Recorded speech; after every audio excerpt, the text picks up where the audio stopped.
So Wired magazine asked me to write an article about this idea. Who owns culture?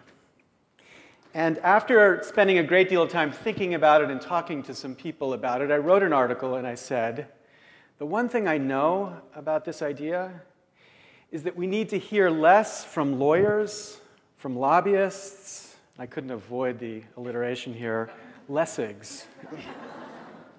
We need to hear less from these people about this issue and much more from artists. So this piece came out, and they were very happy with it, and all sorts of people talked to me about it, and Wired said to me, why don't we have a gig where you and Jeff Tweedy get together and talk about it? And I thought, did you read my article? Because, of course, my point is exactly that it's fewer voices like mine that we need here and more voices like Jeff Tweedy's.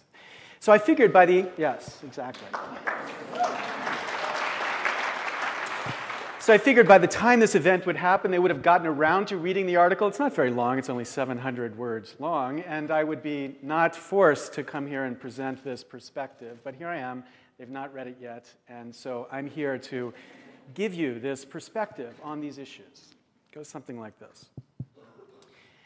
So what we're thinking about here is a relationship between technology and ownership, which gets translated in our culture as the relationship between technology and copyright, and a particular technology, digital technology, and the way digital technology has affected how we create and spread our creativity. Now, the first thing to recognize is the obvious point that this is not the first time that radical new technologies have appeared and changed the way culture gets made and distributed. This is a constant theme in the history of copyright law and the way copyright law regulates culture. Right? We should recall some of these events. Right? This is the first Napster. This is a player piano, which at the turn of the last century was a device where copies were made of sheet music and sold to people by the player piano companies. And the musicians were not paid for the royalties related to those copies at all. And then the next Napster looked like this. Radio, where people would perform music and record it on a record, and the radio would play it for free without paying the performers anything. And then the next Napster looks like this. Cable television, which set up antennas and captured the broadcasts of ABC and NBC and CBS and sold them to their customers without paying the broadcasters or the copyright owners a penny. And then the next Napster looks like this, the Sony Betamax, a technology designed to capture copyrighted material and enable others to copy without the permission of the copyright owner. Now, in each of these moments, there was a single common word used to describe these new technologies. It looks like that. These were pirates. They were called explicitly pirates. These were pirate technologies that the law had to regulate. And what happened in these battles between sheet music and player pianos and records and radio and NBC and cable TV and the MPAA and the Boston Strangler of the American film industry, the Sony Betamax, is that the conflict between copyright holders and pirates was constantly framed as a legal question. And so the question that I'm supposed to introduce here is, how does the law think about this history of piracy? And the answer is somewhat surprising in the light of how the law deals with this issue today. Because in every single one of these issues, the law went on the side of the pirate. The law favored the pirate. Twice the law favored the pirate by totally forbidding any regulation of the pirate technology.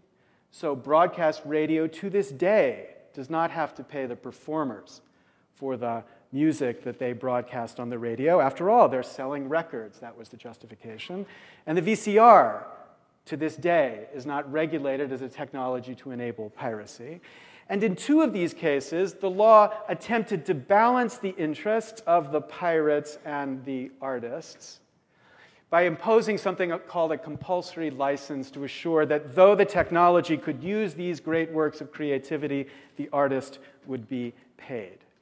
In each of these cases, what the law did was take time to understand what the new technology was and give the market an opportunity to adapt to the new technology, to see its potential first, before the law decided what to do with the extraordinary potential of these new technologies. Every single time until this time, until now. This time, for the first time in the history of our tradition, new technology, digital technology, has inspired a flip of this pattern.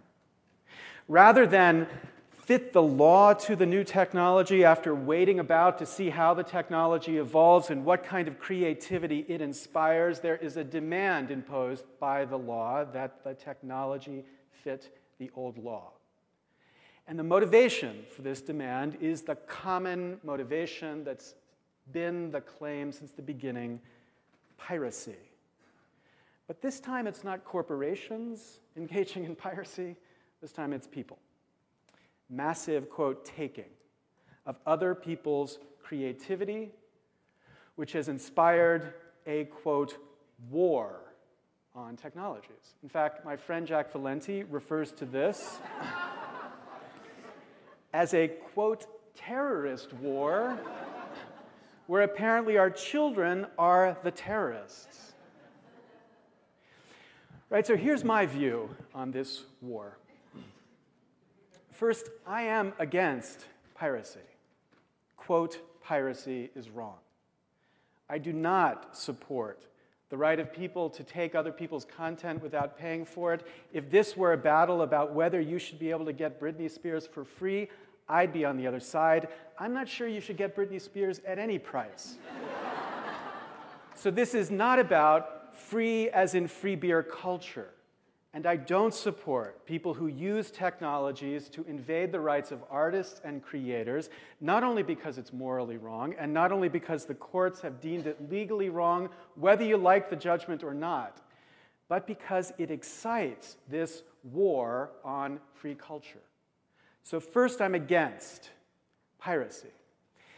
But more importantly, I'm against war. I'm against the rhetoric around this debate that produces extraordinary collateral damage of the creativity we don't even see out there because of the way we frame the legal issues to defend against piracy. There is an enormous potential that these technologies offer. These are not just technologies to hoard creative work. They are also technologies to create new creative work. And it's that kind of creativity that we as a culture need to begin to recognize. So let's take some examples here. Context of music.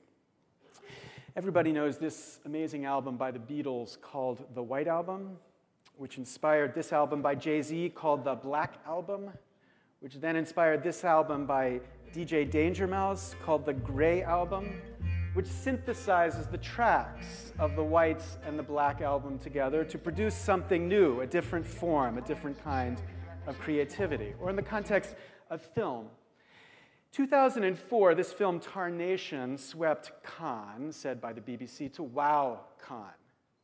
This is a film made for $218 by a kid who was given an iMac by his friend, using iMovie and the video he had shot through his whole life. He digitized and remixed this film such that it